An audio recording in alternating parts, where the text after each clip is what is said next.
Assalamualaikum warahmatullahi wabarakatuh.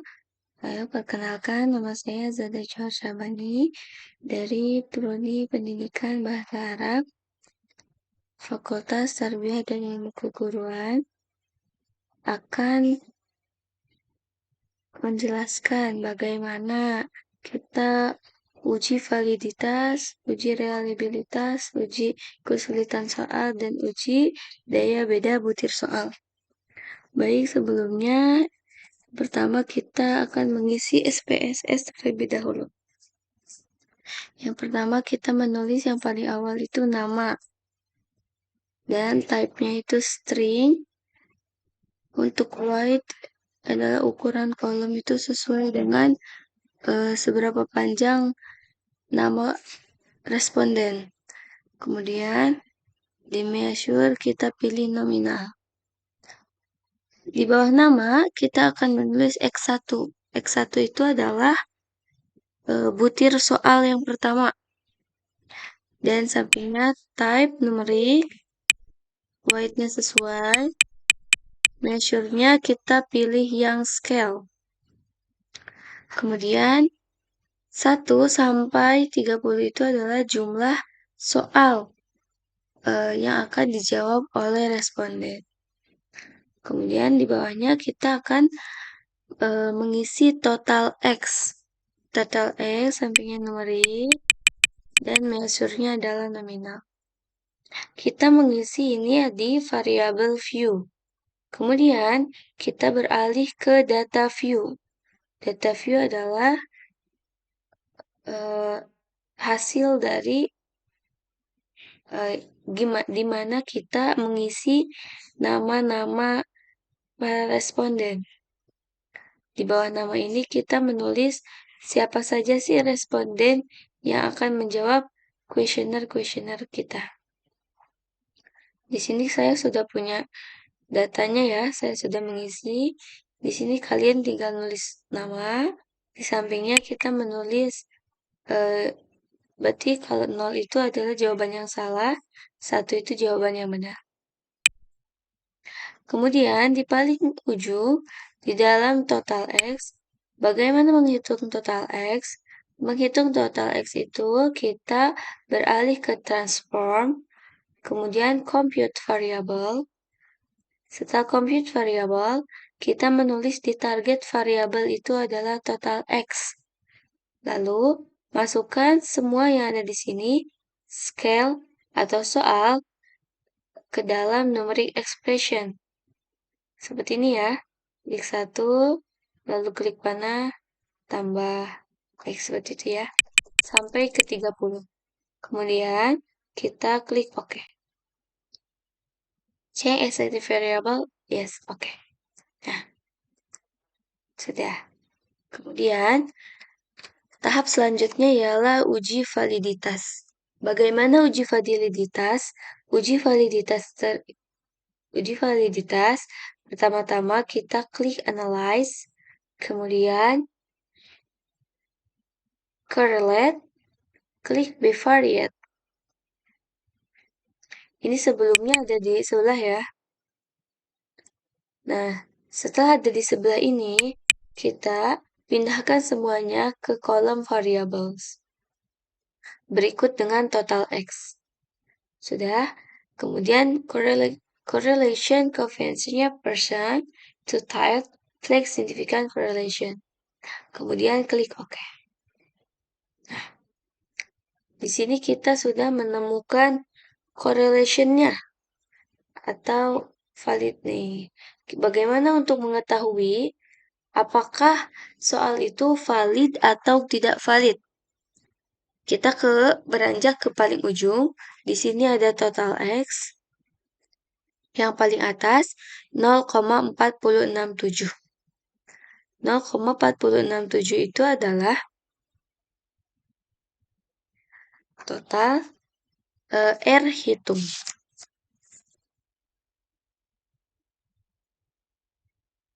Kemudian kita akan melihat ke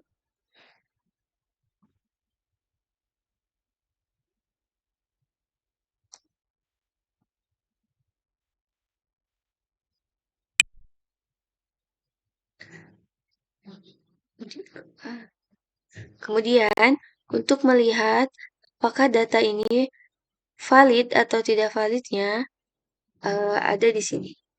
Dasar pengambilan keputusan uji validitas perbandingan nilai R hitung dengan R tabel.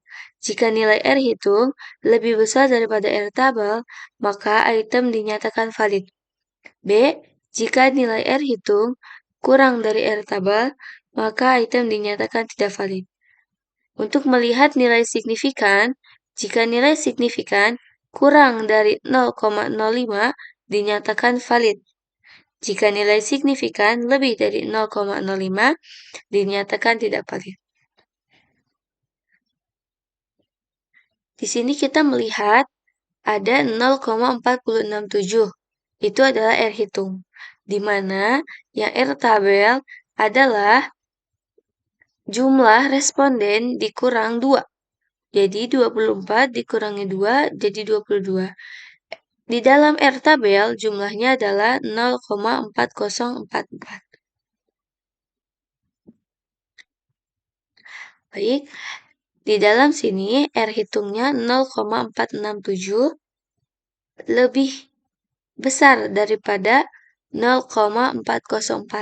Berarti soal yang pertama itu valid. Beranjak ke yang kedua, 0,530 lebih besar dari 0,404 dinyatakan valid. 0,505 lebih besar dari 0,404 maka dinyatakan valid. Kemudian ada 0,142. 0,142 itu kurang dari 0,404. Jadi, otomatis soal yang keempat itu tidak valid. Begitupun selanjutnya. Ada menentukan dari melihat kita dari nilai signifikan. Kalau nilai signifikannya kurang dari 0,05, maka dinyatakan valid. Jika nilai signifikan lebih dari 0,05, maka dinyatakan tidak valid. Dilihat dari ini soal yang pertama, 0,02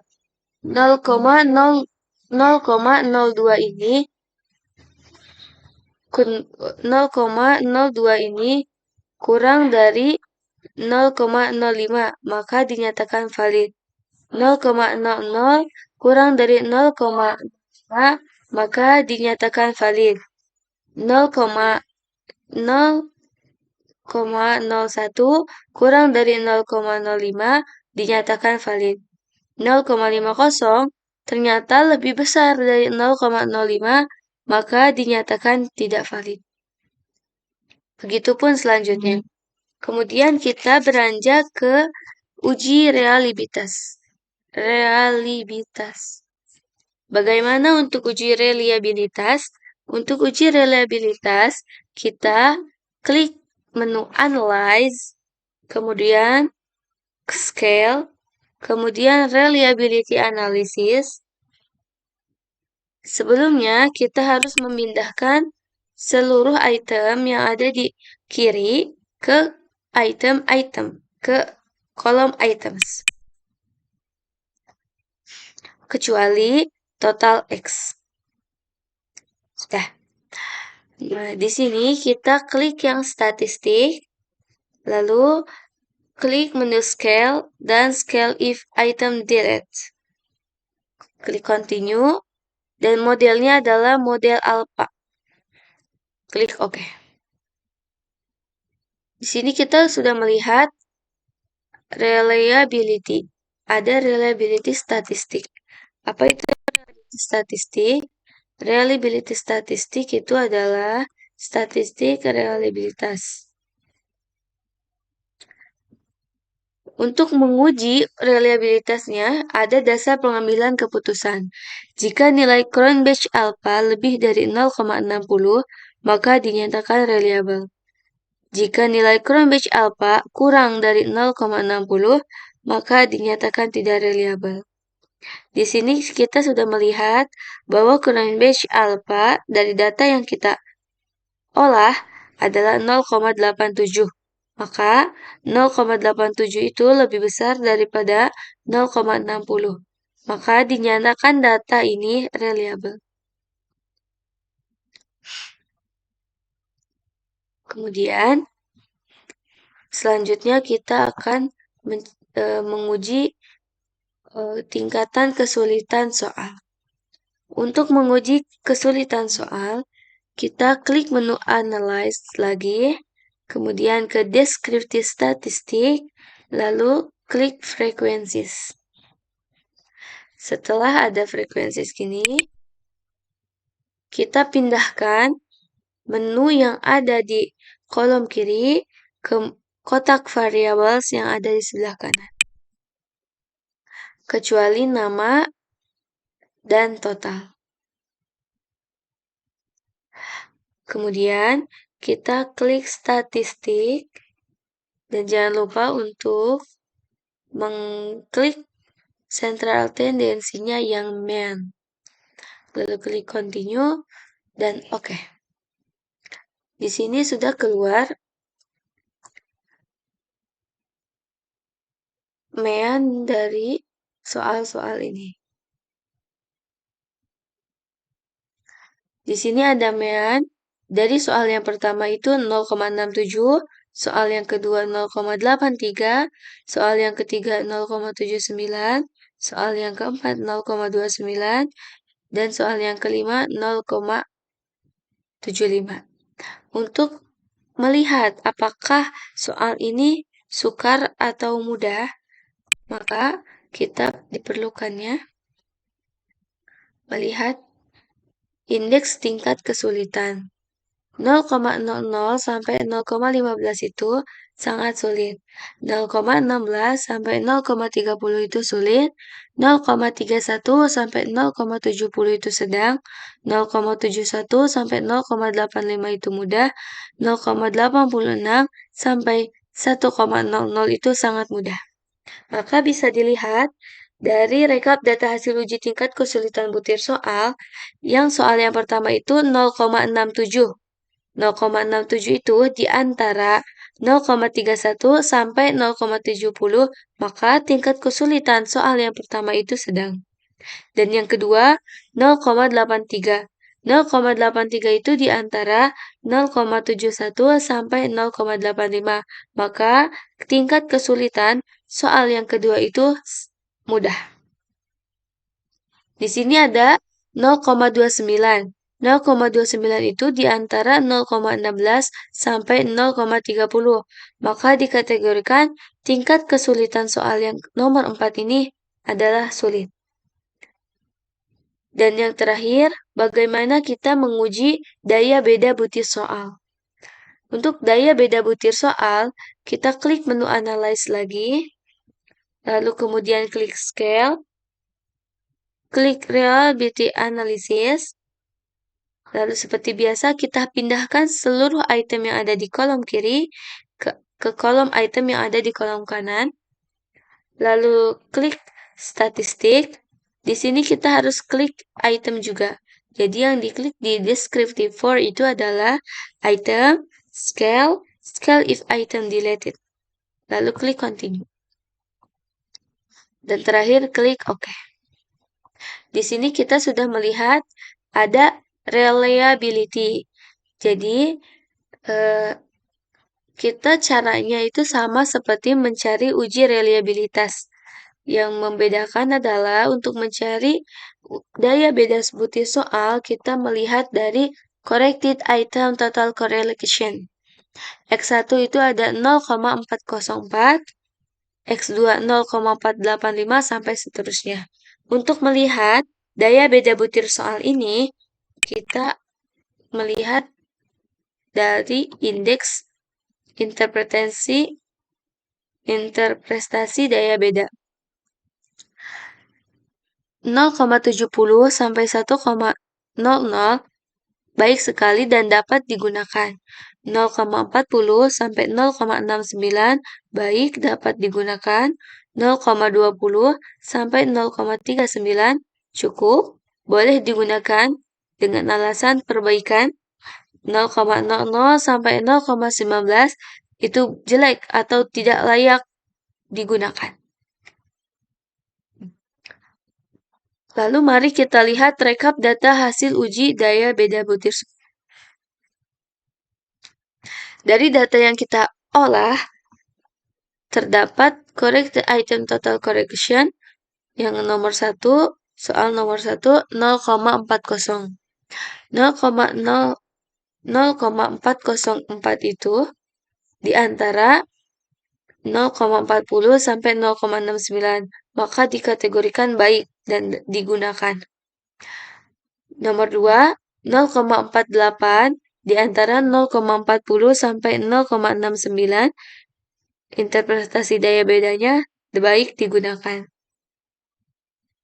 Dan nomor 3, ada 0,453 di antara 0,40 sampai 0,9, itu baik digunakan. 0,213 itu di antara 0,20 sampai 0,39 dan itu cukup boleh digunakan dengan perbaikan. Soal diterima dan diperbaiki. Baik, mungkin cukup sekian yang dapat saya sampaikan. Kurang lebihnya, jika ada pertanyaan lebih lanjut, boleh di kolom komentar. Terima kasih untuk semuanya. See you next time. Wassalamualaikum warahmatullahi wabarakatuh.